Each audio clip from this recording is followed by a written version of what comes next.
তুমি পড়ে শোনাবে নাকি? মুখস্থ ঠিকঠাক হয় নাই। ঠিক আছে, তুমি পড়েই শোনাও। কি কি পড়াচ্ছ? কি ছড়া?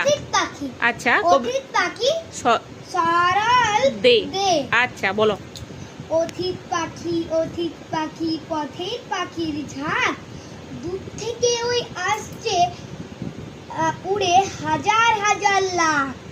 হারায় নাকি পথ অথিত পাখি, এ পথ তাদের চেনা নাকি। আসছে যে মেঘ ফুড়ে ফুড়ে গাছের ডালে ডালে। আয় রে তোরা অথিত পাখি, আয় রে তোরা আয়। হরেক পাখির খুশির মেলা, রঙের ছোঁয়া পায়। শীতের একটা দিনে তার অথিত পাখি জলায় চলে, শীতে সেই হিমের দেশে আবার ফিরে যায়। নমস্কার।